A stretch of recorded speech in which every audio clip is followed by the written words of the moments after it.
नमस्कार, India pathy के इस सेशन में आपका स्वागत। आपने इसके पूर्व में जाना 13 अलग-अलग प्रकार के उपवासों के विषय में। आज हम बातचीत करेंगे पूर्ण उपवास के विषय में। परिचय, पूर्ण उपवास क्या है?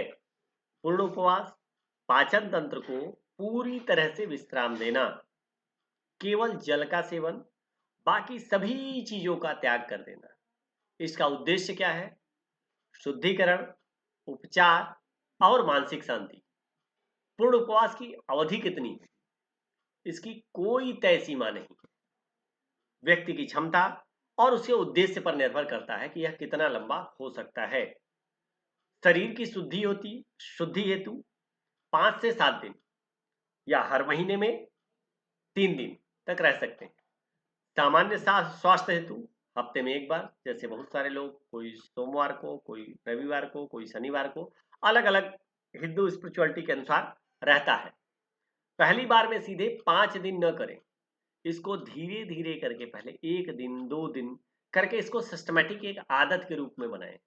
इसका प्रिपरेशन करना होगा। तो उपवास की तैयारी कैसे करना है? उपवास के नियमों की पहले पूरी तरह से जानकारी लें। कुछ दिन पहले हल्का योग और व्यायाम शुरू करें। शरीर में सूर्य का प्रकाश अवश्य लें।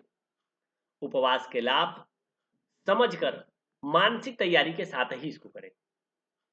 खाने के आदी लोग धीरे धीरे भोजन कम करते हुए पहले 1 टाइम, 2 टाइम, 3 टाइम का भोजन छोड़ करके देखें कि क्या वो इस चीज को कर पा रहे हैं। उपवास के समय के कुछ महत्वपूर्ण नियम हैं जिनको ध्यान में रखना अत्यंत आवश्यक है। उनमें से पहला है जल का सेवन। तो थोड़ी थोड़ी देर में पानी पीना है। कब? जब आप लंबे समय व्रत की तैयारी कर रहे हैं। प्यास न लगे तब भी धीरे धीरे एक एक घूंट पानी का सेवन करते रहने से आपके शरीर में लार के द्वारा जो पानी में मिला हुआ एंजाइम जा रहा है, यह आपके सारे शरीर की शुद्धि और ऊर्जा देने का काम करता है। इसीलिए थोड़ी थोड़ी मात्रा में नियमित रूप से पानी पीते रहना है। पानी की कमी, तो शरीर का तापमान बढ़ना, बुखार की संभावना, ऐसा हो सकता है अगर आप लंबे प्लानिंग कर लिए हैं व्रत के लिए, तो इसमें पानी पीना बहुत जरूरी है। तो जल उपवास का मुख्य बेस है, आपकी मुख्य आहार जल है, क्योंकि अब तो व्रत के समय यही मिलना है, तो इसी से सारी चीजों की पूर्ति हो रही है। और क्या करना है? तो नियमित रूप से अगर आप जलाहार पे हैं, एनिमा करिए। क्यों? क्योंकि एनिमा करने से मलाशय की सफाई हो जाएगी, और मलाशय की सफाई होगी तभी।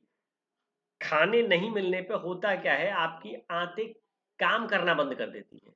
आंतें काम करना न बंद करें, इसीलिए तो आपको जो है कि एनिमा लेना है। तो पुराना मल अगर चिपका हुआ है तो वहां अंदर सड़ सकता है, इसलिए भी एनीमा जरूरी है। तो 5-7 दिन के उपवास में रोजाना एक बार एनीमा जरूर करें, यह बहुत लाभदायक है। इसके अलावा विस्तृत विधि, जो जल तत्व है, इसकी चिकित्सा को समझें कि जल तत्व उपवास के दौरान कितना उपयोगी है आपके लिए, उसको जानें और उसका सही प्रयोग करें।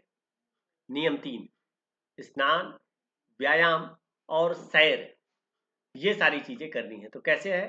प्रतिदिन स्नान करें, त्वचा को जरूर स्वच्छ रखें, हल्का व्यायाम करें, योग करें, अत्यधिक पसीना या थकान न लाए शरीर में, क्योंकि आपने भोजन बंद कर रखा है।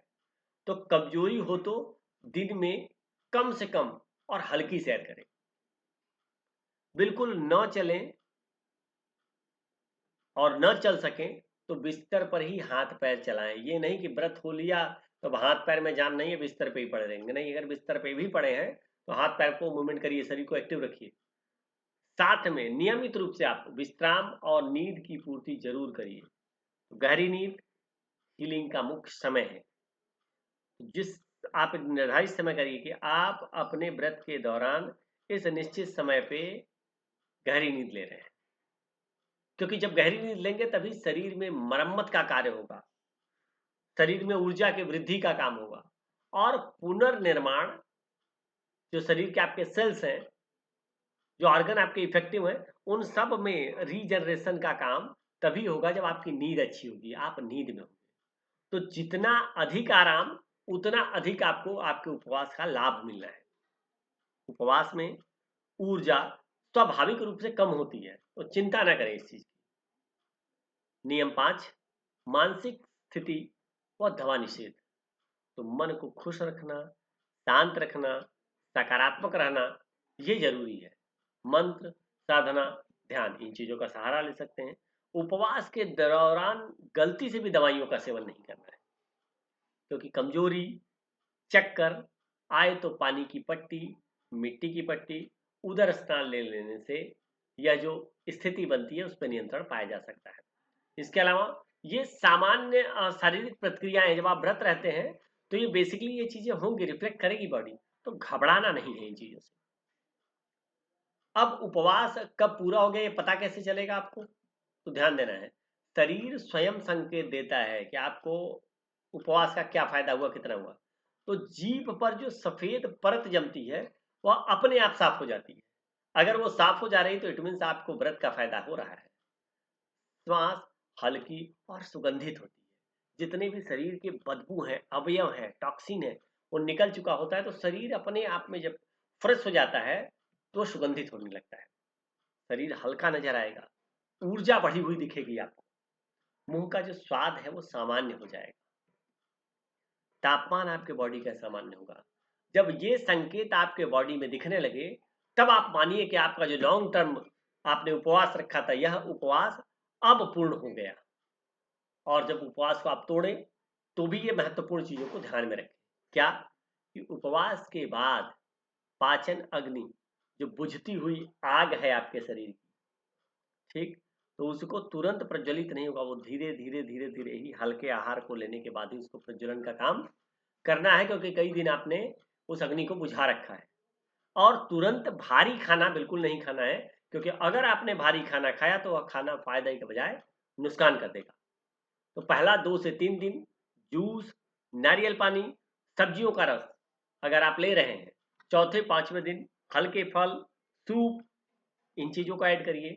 और 5वें 6ठे दिन में 2 से 3 बार अब कच्चे से पक्के पे शिफ्ट होंगे, पक्की सब्जियां ले सकते हैं। 7वें दिन एक बार रोटी, बाकी समय सब्जी, सूप, इन चीजों का सेवन करते हुए 8वें दिन आप धीरे धीरे सामान्य भोजन पे आ जाएं। इस दौरान अगर आपने लंबे समय का व्रत लिया है तो इस दौरान व्रत तोड़ने के लिए दूध वाली चीजों से आप थोड़ा सा वर्जित रहेंगे। जैसा कि आपको बताया गया है कि नारियल पानी, सब्जी का रस, फल, सूप, ये सारी चीजें तो करें लेकिन दूध से बचें। और इस तरह की प्राकृतिक चिकित्सा का अनुभव करने के लिए आप निर्धारित एड्रेस और मोबाइल नंबर पर फोन करके अपना समय ले सकते हैं और क्रॉनिकल से क्रॉनिकल बीमारियों से छुटकारा पा सकते हैं। आपका दिन शुभ हो। धन्यवाद।